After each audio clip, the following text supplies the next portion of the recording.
नमस्कार दोस्तों, स्वागत है आपका जैन इन्वेस्टर्स यूट्यूब चैनल में। आपके प्यार और दुलार के लिए मैं आपका तहे दिल से आभार प्रकट करता हूं। दोस्तों, जिन दोस्तों ने अभी तक मेरे चैनल को सब्सक्राइब नहीं किया है, उनसे इस चैनल को सब्सक्राइब करने की रिक्वेस्ट के साथ ही आज का वीडियो शुरू करता हूं। दोस्तों, आज हम जिस कंपनी का फुल एनालिसिस करने वाले हैं दोस्तों, उस कंपनी का नाम है सोलर इंडस्ट्रीज। काफी चर्चा में रह रही है ये कंपनी। इस कंपनी को भारत के इतिहास में डिफेंस सेक्टर के लिए प्रोडक्ट्स बनाने वाली पहली प्राइवेट कंपनी बनने का गौरव हासिल हुआ है। दोस्तों, सोलर इंडस्ट्रीज दुनिया में leading bulk explosives, package explosives और इनिशिएटिव सिस्टम्स बनाने वाली एक कंपनी है। दोस्तों, पिछले एक साल से शेयर मार्केट में काफी उथल पुथल देखने को मिली है। इंडेक्स जहां रेंज बाउंड मूवमेंट कर रहे हैं, वही काफी वोलाटिलिटी नजर आ रही है शेयर की कीमतों में।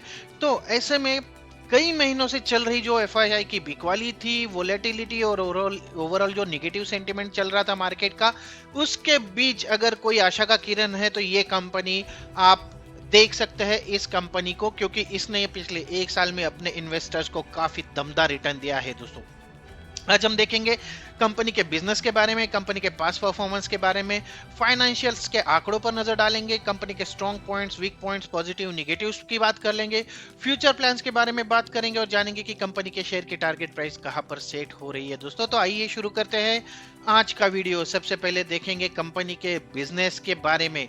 सोलर इंडस्ट्रीज जो है वो दुनिया में बल्क एक्सप्लोजिव्स, पैकेज एक्सप्लोजिव्स और इनिशिएटिव सिस्टम बनाने वाली एक कंपनी है जो माइनिंग, इंफ्रास्ट्रक्चर और कंस्ट्रक्शन इंडस्ट्रीज में यूज किए जाते हैं।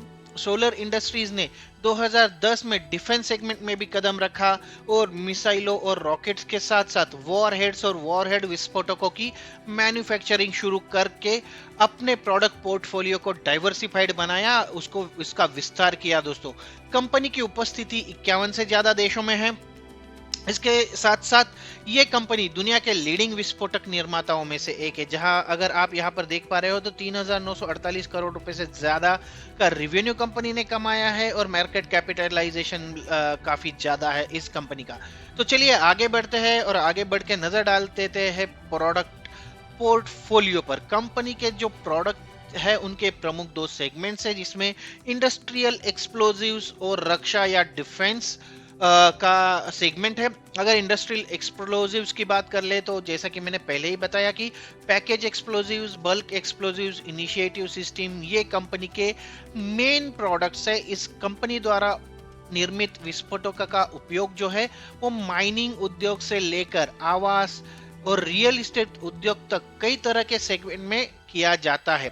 और दूसरा सेगमेंट जो है डिफेंस, इसमें military explosives, ammunitions, propellants, bombs, warheads, initiating systems, इसके साथ साथ पायरस, इंटीग्रेशन ऑफ रॉकेट्स, ये सारी जो प्रोडक्ट्स है ये कंपनी प्रोवाइड करती है। आरडीएक्स, एचएमएक्स और टीएनटी के निर्माण की सुविधा स्थापित करने वाली ये कंपनी पहली प्राइवेट कंपनी भी है जिसका उपयोग रक्षा उद्योग द्वारा प्रोपेलेंट्स, वॉरहेड्स और रॉकेट्स के उत्पादन में किया जाता है। दोस्तों, कंपनी के रक्षा पोर्टफोलियो में रॉकेट असेंबलिंग के साथ साथ वॉरहेड्स, ग्रेनेड का भी निर्माण शामिल है। तो ऐसे में सवाल ये उठता है कि किन किन इंडस्ट्रीज को ये कंपनी टारगेट कर सकती है। अगर आप देखें तो जैसे कि आपने जान ही लिया होगा, construction, road and infrastructure, mining, quarries, seismic exploration, tunnelling, defence, hydro projects, ये सारे सेक्टर्स जो है ये इस कंपनी के टारगेट पर है या फिर इन सेक्टर्स में इस कंपनी का प्रेजेंस है। दोस्तों, अगर इसके मैन्युफैक्चरिंग फैसिलिटीज की बात कर ले तो इस कंपनी की जो मैन्युफैक्चरिंग फैसिलिटीज है वो 34 से ज्यादा फैसिलिटीज वर्ल्ड वाइड यहाँ पर स्थित है। दोस्तों, 6 ओवरसीज मैन्युफैक्चरिंग फैसिलिटीज है और इंडिया में 29 मैन्युफैक्चरिंग प्लांट्स है जो 9 राज्यों में स्थित है। नागपुर में कंपनी की जो मैन्युफैक्चरिंग फैसिलिटी है वो दुनिया की सबसे बड़ी पैकेजिंग एक्सप्लोजिव निर्माण फैसिलिटी है। दोस्तों, कंपनी की मैन्युफैक्चरिंग फैसिलिटीज में 4.5 लाख मीट्रिक टन से अधिक विस्फोटक का उत्पादन करने की क्षमता है। दोस्तों, और जैसा कि आप देख पा रहे हो ये वर्ल्ड वाइड फैली हुई है। अफ्रीका और एशिया में इसका मेजरली बिजनेस आता है, साथ ही नॉर्थ और लैटिन अमेरिका में भी, ऑस्ट्रेलिया में भी ये कंपनी जो है वो फैली हुई है। दोस्तों, आगे बढ़ते हैं, कंपनी के ग्लोबल प्रेजेंस की बात कर लेते हैं। यहाँ पर अगर देखें तो ग्लोबल प्रेजेंस में इंडिया, तुर्की, Zambia, Nigeria, South Africa, Australia, Ghana, Tanzania, ये सारी जो कंट्रीज है ये इसके प्रेजेंस में आती है। ओवरऑल इसके 50 से ज्यादा कंट्रीज में उपस्थिति है दोस्तों। अगर क्लाइंट बेस की बात कर ले तो जैसा कि आप देख पा रहे, CIL ये कंपनी का सबसे बड़ा इंडिविजुअल क्लाइंट है, जहां पर ये कोल इंडिया लिमिटेड CIL है। उसके बाद हाउसिंग एंड इंफ्रा, एक्सपोर्ट्स और ओवरसीज से कंपनी का बिजनेस आता है। डिफेंस और अदर से भी कंपनी का बिजनेस आता है। अगर यहाँ पर हम नजर डालें दोस्तों Q2 FY 2023 के जो आंकड़े हैं तो 198 करोड़ रुपए का बिजनेस इसको सिर्फ कोल इंडिया ने दिया है। नॉन CI और इंस्टीट्यूशनल 267 करोड़ रुपए का बिजनेस दिया है। हाउसिंग और इंफ्रा से इनका 240 करोड़ रुपए का बिजनेस आया है। सबसे ज्यादा बिजनेस आ रहा है दोस्तों 739 करोड़ रुपए का, जो ओवरऑल इनके टोटल सेल्स के लगभग आधा है, 47% है, वो आ रहा है एक्सपोर्ट और ओवरसीज में। और अगर देखें तो इसमें पिछले साल के मुकाबले 106% की बढ़ोतरी देखी गई है। इसके साथ साथ डिफेंस में भी कंपनी को काफी शानदार यहाँ पर इंप्रूवमेंट देखा गया है। 7% का सेल जो है वो डिफेंस सेक्टर से आता है और इसमें पिछले साल के मुकाबले 95% की बढ़ोतरी देखी गई है। साथ ही साथ अगर ऑर्डर्स के देखें तो 1% रेवेन्यू आता है जो 11 करोड़ का है और इसमें 6% की बढ़ोतरी देखी गई है। ओवरऑल अगर देखें तो 202% की बढ़ोतरी देखी गई है non CIL and institutional customer से, जो टोटल रेवेन्यू का 17% का रेवेन्यू है। और पिछले साल ये 79 करोड़ रुपए था, जो अब 267 करोड़ रुपए हो चुका है, तो 3 गुना से भी ज्यादा यहाँ पर हो चुका है दोस्तों। तो ओवरऑल 99% की बढ़ोतरी पिछले साल के मुकाबले यहाँ पर देखी है कंपनी ने ओवरऑल अपने सेल्स में। आइए आगे बढ़ते हैं। आगे बढ़ के देखेंगे दोस्तों कंपनी के फाइनेंशियल स्टेटमेंट। लेकिन आगे बढ़ने से पहले दोस्तों, अगर आपको मेरे वीडियोस पसंद आ रहे हैं तो इन्हें लाइक जरूर कीजिए, और अगर अभी तक आपने मेरा चैनल सब्सक्राइब नहीं किया है तो इसे सब्सक्राइब जरूर कर लीजिए, ताकि और बेल आइकॉन पर प्रेस कर लीजिए, ऑल का ऑप्शन सेलेक्ट कर लीजिए, क्योंकि ऐसी नई नई जानकारी, नए नए शेयर्स के बारे में मैं आपके साथ शेयर करने वाला हूं, जो आपकी मदद कर सकती है आगे की स्ट्रेटेजी डिसाइड करने के लिए। तो चलिए मुड़ते हैं वीडियो की ओर, कंपनी के फाइनेंशियल ओवरव्यू पर एक नजर डाल लेते हैं। अगर यहाँ पर देखें तो मार्केट कैपिटलाइजेशन कंपनी का जो है वो लगभग 38,000 करोड़ रुपए के आसपास है। शेयर की करंट प्राइस जो है वो 4,178 रुपए की है। 4,251 की लेवल छूकर वापिस आया ये शेयर, और 2,160 इसका 52 वीक का लो है। स्टॉक का पी अगर देखें तो 61.4 का है, लेकिन इंडस्ट्री पी सिर्फ 28 का है, इस पर जरूर बात करेंगे आगे। बुक वैल्यू अगर देखें तो 242 रुपए की बुक वैल्यू है। डिविडेंड भी प्रोवाइड करती है और 0.18% इसका डिविडेंड यील्ड है। ROC और ROE के आंकड़े काफी अच्छे हैं। 25.4% का ROE और 25.3% का ROE दिखाया है कंपनी ने। EPS है 68.1 रुपए का। प्रॉफिट ग्रोथ पिछले एक साल की 81.2%, और कंपनी के शेयर की फेस वैल्यू जो है वो 2 रुपए की है दोस्तों। आगे बढ़ते हैं। कंपनी के Q2 FY 2023 के नतीजे ऑलरेडी आ चुके हैं और उसमें काफी शानदार बढ़ोतरी देखी गई है दोस्तों। अगर देखें यहाँ पर हम कंपेयर कर रहे हैं पिछले Q2 FY 2022 versus Q2 FY 2023 के आंकड़े। जैसा कि आप स्क्रीन पर देख पा रहे हैं दोस्तों, Q2 FY 2023 में कंपनी का टोटल सेल रहा है 1567 करोड़ रुपए, जो पिछले साल सिर्फ 788 करोड़ रुपए था। और जैसा कि हमने पहले भी हाईलाइट किया, इसमें 99% की बढ़ोतरी देखी गई है। ऑलमोस्ट 2 गुना हो चुका है कंपनी का पिछले एक साल में जो सेल्स है। इसके बाद इबिडा की बात कर ले तो 303 करोड़ रुपए रहा है इस तिमाही में इबिडा, जो पिछले साल एक सेम तिमाही में 143 करोड़ रुपए था, और यहाँ पर भी 112% की बढ़ोतरी देखने को मिली है। इसके बाद PBT, प्रॉफिट बिफोर टैक्स की बात कर ले तो ये है अभी 254 करोड़ रुपीज। वो पिछले साल जो सेम तिमाही में था 104 करोड़, और 144% की बढ़ोतरी यहाँ पर भी देखी गई है। और इसके साथ साथ अगर देखें तो प्रॉफिट आफ्टर टैक्स रहा है 179 करोड़ रुपए, जो पिछले साल 75 करोड़ रुपए था, और यहाँ पर 150% से ज्यादा की बढ़ोतरी देखी गई है प्रॉफिट आफ्टर टैक्स में। इसके साथ साथ हम कंपेयर कर लेंगे क्योंकि ऑलमोस्ट ऑलरेडी 2 तिमाहियां हो चुकी है इस साल की, तो पिछले साल की 2 तिमाहियां और इस साल की 2 तिमाहियां, जिसे H1 या फिर 1H कहा जाता है, HY कहा जाता है, उसके बारे में हम कंपैरिजन करेंगे। अगर देखें तो 1613 करोड़ रुपए से बढ़कर इनका टोटल सेल हो चुका है 3182 करोड़ रुपए। तो इसमें भी 97% का उछाल देखा गया है। 318 करोड़ रुपए से बढ़कर EBITDA हो चुका है 595 करोड़ रुपए, 87% बढ़ चुका है ये। 105% की बढ़ोतरी के साथ प्रॉफिट बिफोर टैक्स 244 करोड़ रुपए से बढ़कर 500 करोड़ क्रॉस कर चुका है। और उसके साथ साथ अगर प्रॉफिट आफ्टर टैक्स की बात करें तो यहाँ पर भी 111% की बढ़ोतरी के साथ 176 करोड़ से ये हो चुका है 371 करोड़। तो काफी शानदार आंकड़े हैं इस तिमाही के, और आशा है कि ये शेयर के लिए काफी अच्छा फायदेमंद साबित होगा। आगे बढ़ते हैं और ईयरली P&L पर एक नजर डाल लेते हैं। पिछले कुछ सालों से कंपनी का परफॉर्मेंस कैसा रहा है उसकी बात कर लेंगे। अगर देखें दोस्तों तो यहाँ पर कोरोना के वजह से कुछ चीजें, कुछ कंपनीज थी उनको काफी अफेक्ट हुआ था मार्च 2020 के आंकड़ों में। तो इसको भी हुआ है, लेकिन उतना नहीं हुआ है जितना बाकी कंपनीज को हुआ था। अगर देखें तो पिछले काफी समय से कंपनी ने कभी भी निगेटिव ग्रोथ नहीं दिखाई है। अगर इस एक साल को छोड़ दे तो लगातार 2011 से, पिछले 10 से 11 साल से इस कंपनी की ग्रोथ या फिर सेल्स ग्रोथ में कंटिन्यूअस बढ़ोतरी देखी गई है। 626 करोड़, 910 करोड़ सेल्स की बात कर ले तो 1053, 1073, 1276, 1449, 1580, 1916, 2462, 2516 और अब तो 3948 करोड़ रुपए का इसका टोटल सेल्स हो चुका है मार्च 2022 के आंकड़ों के अनुसार। इसी के साथ अगर प्रॉफिट, ऑपरेटिंग प्रॉफिट की बात कर ले तो पिछले 3 साल में मार्च 2019 में ये 502 करोड़ रुपए रहा था, मार्च 2021 में बढ़कर हो गया 515 और अब हो चुका है लगभग 750 करोड़। और इसके बाद प्रॉफिट आफ्टर टैक्स की बात कर ले तो मार्च 2019 में, मैं जानबूझ के मार्च 2019 की बात कर रहा हूं क्योंकि ये प्री कोरोना लेवल था दोस्तों, और वहां से अब तक ये कहा जा चुका है, वो देखना काफी इंटरेस्टिंग रहता है। तो 277 करोड़ रुपए था मार्च 2019 में इसका नेट प्रॉफिट, जो मार्च 2021 में 288 करोड़ रुपए हो गया था, और इस साल मार्च 2022 में हो चुका है ये 455 करोड़ रुपए। तो काफी शानदार यहाँ पर भी आंकड़े यहाँ पर देखने को मिल रहे हैं और काफी अच्छी बढ़ोतरी यहाँ पर देखने को मिली है। आगे बढ़ते हैं, पिछले कुछ सालों का कंपनी का ओवरऑल परफॉर्मेंस देख लेते हैं उसके हिस्टोरिकल रिजल्ट्स के माध्यम से। 10 साल के लिए देखें तो कंपाउंडेड सेल्स ग्रोथ 16% का रहा है, 5 साल के लिए 20% का, 3 साल के लिए 17% का कंपाउंडेड सेल्स ग्रोथ, और पिछले एक साल में 81% का सेल्स ग्रोथ दिखाया है कंपनी ने।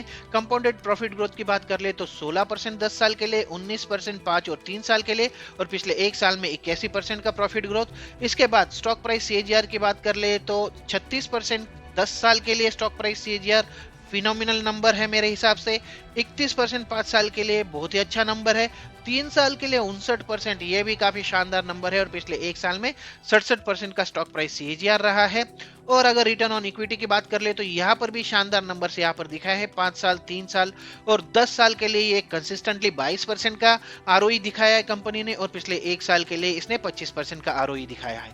आगे बढ़ते हैं, शेयर होल्डिंग पैटर्न पर नजर डाल लेते हैं। ये आंकड़े हैं 30 सितंबर 2022 के हिसाब से, तो लेटेस्ट आंकड़े हैं दोस्तों। प्रोमोटर्स की शेयर होल्डिंग एज यूजुअल है 73.15%, काफी ज्यादा है, यहाँ पर काफी अच्छी होल्डिंग कर रखी है प्रोमोटर्स ने। म्यूचुअल फंड्स की होल्डिंग जो है वो लगभग 14.5% की है। पब्लिक और अदर इसमें 4.5% से थोड़ा ज्यादा है, स्टेक रखते हैं। फॉरेन इन्वेस्टर्स के हाथ में 6.64% की हिस्सेदारी है, और अदर बॉडीज जो है कॉर्पोरेट बॉडीज, उनके साथ लगभग 1% की यहाँ पर हिस्सेदारी देखी जा रही है। आइए आगे बढ़ते हैं। आगे बढ़ के कंपनी के रेवेन्यू ब्रेकअप पर नजर डालें। इंडस्ट्रियल एक्सप्लोजिव से कंपनी का लगभग 73% का रेवेन्यू जनरेट होता है, डिफेंस से 8% और अदर सेक्टर से 19% का। इसके साथ साथ अगर सेगमेंट वाइज की बात कर ले तो एक्सपोर्ट से 44% से ज्यादा का रेवेन्यू जनरेट होता है, हाउसिंग एंड इंफ्रा से 22%, कोल इंडिया अकेला 16% से ज्यादा का रेवेन्यू देती है कंपनी, अदर्स 12 और डिफेंस सेक्टर से लगभग 7% के आसपास का रेवेन्यू जनरेट करती है ये कंपनी। आगे बढ़ते हैं और उन की फैक्टर्स पर नजर डालेंगे दोस्तों, जिनके बेसिस पर आगे जाके कंपनी की जो शेयर है या फिर कंपनी की जो शेयर प्राइस है उन पर इनका सीधा असर होता है, और ये टारगेट प्राइस डिसाइड करती है। अगर इसमें सबसे पहले देखें तो सबसे पहले है कंपनी की स्ट्रॉन्ग ऑर्डर बुक दोस्तों। जी हाँ, कंपनी की जो ऑर्डर बुक है वो 30/9/2022 के आंकड़ों के अनुसार 4008 करोड़ रुपए की है, और ये लगातार बढ़ती जा रही है दोस्तों। इसके साथ साथ कंपनी के स्ट्रेटेजिकर या फिर की पार्टनरशिप्स की अगर बात कर ले तो सबसे पहले कंपनी की इसरो के साथ साझेदारी है दोस्तों। सोलर इंडस्ट्रीज ने इसरो के साथ साझेदारी करके स्पेस एप्लीकेशन के लिए प्रोपल्शन सिस्टम के व्यवसाय में प्रवेश किया है, जो गोला बारूद व्यवसाय के विकास में सहायता करता है। इसके बाद अगर बात करें तो दूसरी जो है, कंपनी ने स्काईरूट एरोस्पेस पर लगभग 14.5 करोड़ से ज्यादा का निवेश किया, जिसके माध्यम से कंपनी स्पेस लॉन्च व्हीकल्स का निर्माण करेगी। तो कंपनी एक अच्छे क्षेत्र में आगे बढ़ रही है और एरोस्पेस या फिर स्पेस जो है, स्पेस एप्लीकेशंस, उनको कंपनी ने अब अपना फोकस बनाया है दोस्तों। आइए आगे बढ़ते हैं। कंपनी के पॉजिटिव पॉइंट्स पर अगर नजर डाल ले तो सबसे पहले भारत में डिफेंस के लिए रॉकेट बनाने वाली ये सबसे पहली प्राइवेट कंपनी बनी है दोस्तों। अगर भारतीय सेना की बात कर ले तो भारतीय सेना ने कंपनी द्वारा निर्मित 6 पिनाका रॉकेट्स का सफलतापूर्वक परीक्षण किया है। ये पहली बार है जब सेना द्वारा किसी भारतीय प्राइवेट ऑर्गेनाइजेशंस के रॉकेट का इस्तेमाल किया जाने वाला है। इसके साथ अगला पॉइंट अगर देखें तो कंपनी को ये तिमाही भी अच्छी जाने की उम्मीद है। यहाँ पर काफी अच्छे आंकड़े यहाँ पर कंपनी के दिखाई दे रहे हैं। उसके बाद कंपनी के पिछले 5 वर्षों का अगर प्रॉफिट ग्रोथ या फिर लाभ वृद्धि देख ले तो इसमें 19.3% के CAGR से अच्छी लाभ वृद्धि दर्ज की है कंपनी ने। और कंपनी का डिविडेंड पे आउट जो है वो काफी हेल्दी है और 18.4% का healthy dividend pay out company करती है। इसके साथ साथ कुछ निगेटिव पॉइंट्स की अगर बात कर ले तो निगेटिव पॉइंट्स भी है दोस्तों, जैसे स्टॉक जो है वो अपने बुक वैल्यू के 17 गुना पर कारोबार कर रहा है, तो थोड़ा सा एक्सपेंसिव लेवल पर ये स्टॉक है। लेकिन और आगे जाके ये भी देखते हैं कि कंपनी का पी रेशियो, जैसा कि मैंने पहले भी हाईलाइट किया था, कंपनी का पी रेशियो जो है वो 61 का है और इंडस्ट्री का 28 का है। तो इसके हिसाब से ये थोड़ा सा हायर लेवल पर या फिर हायर प्राइस पर ये शेयर अभी भी अवेलेबल है। आगे बढ़ते हैं दोस्तों और कैपेक्स की बात कर लेते हैं। कंपनी की आगे की परियोजना क्या है, उसके कैपेक्स के क्या प्लान है, उसके बारे में हम बात करेंगे। कंपनी लगातार विकास के अवसरों की तलाश में है और विभिन्न परियोजनाओं या सुधार योजनाओं के इंप्लीमेंटेशन में लगी हुई है। अगर मैं एक्टिविटीज की बात करूं तो सबसे पहले कंपनी के जो एक्सपेंशन गोल्स है उसकी बात कर लेते हैं। कंपनी अपने विस्तार में महत्वपूर्ण निवेश कर रही है और पिछले वित्तीय वर्ष में कंपनी ने अपने विस्तार के लिए 153 करोड़ रुपए का निवेश किया है, जिसमें से अधिकांश का उपयोग ऑस्ट्रेलिया और तंजानिया में प्रवेश करके अपने वैश्विक पदचिन्हों या फिर ग्लोबल प्रेजेंस को बढ़ाने के लिए किया जाने वाला है दोस्तों, या किया गया है। इसके साथ साथ पिछले साल का या फिर पिछले कुछ समय से कंपनी के स्टॉक का परफॉर्मेंस कैसा है यह भी मैं आपको बताने वाला हूं दोस्तों। इस कंपनी ने पिछले 1 साल में अपने निवेशकों को स्ट्रॉन्ग रिटर्न दिया है।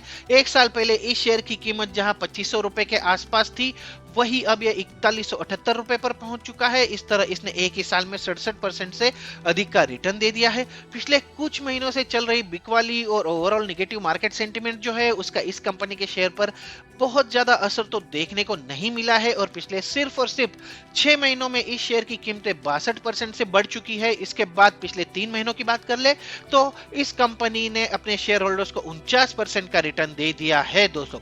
इसके साथ साथ अगर पिछले 2 साल पहले या फिर कोरोना के बाद की बात कर ले तो 392% का तगड़ा रिटर्न यहां पर मिला है। लगभग 5 गुना कर दिया है इस कंपनी ने अपने शेयर होल्डर्स को। और इसके साथ साथ इस कंपनी के साथ एक भरोसा भी आ रहा है दोस्तों, क्योंकि ये डिफेंस में काम करती है। ये डिफेंस के साथ इसके संबंध है, भारतीय इसरो के साथ इसके संबंध है, तो इसके साथ साथ एक भरोसा भी आता है। और इतने भरोसे के साथ अगर ऐसा रिटर्न मिलता है तो ये काफी अच्छा माना जाएगा। अगर देखें तो 52 वीक से कितनी दूर है ये कंपनी का शेयर, तो वो लगभग 3% से ही डाउन है, जो जल्दी ही रिकवरी हो जाएगी ऐसा हमारा अनुमान है दोस्तों।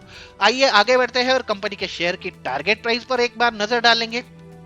हमने अब तक इस कंपनी के बारे में जाना दोस्तों, साथ ही देखा कि कंपनी का बिजनेस क्या है, कंपनी की फ्यूचर स्ट्रेटेजी क्या है, ओवरऑल कंपनी किन किन के साथ अपने संबंध बढ़ा रही है, किसके साथ कंपनी की पार्टनरशिप में है, और ये शेयर एक भरोसेमंद शेयर उभर कर सामने आ रहा है। अगर आप लॉन्ग टर्म के हिसाब से इन्वेस्ट करना चाहते हैं तो ये शेयर एक अच्छा ऑप्शन साबित हो सकता है दोस्तों।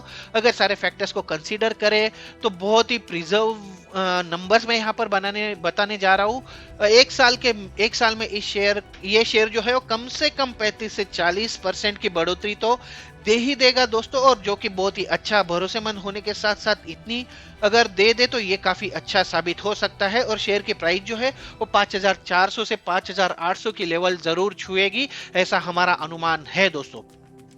तो ये था सोलर इंडस्ट्रीज लिमिटेड कंपनी के शेयर का फुल एनालिसिस। आशा करता हूं कि ये वीडियो आपको पसंद आएगा और आपकी हेल्प करेगा आगे की स्ट्रेटेजी डिसाइड करने के लिए। तो आज के वीडियो में बस इतना ही दोस्तों, मिलते हैं अगले वीडियो में एक नए शेयर के साथ, एक नई जानकारी के साथ। तब तक के लिए नमस्कार।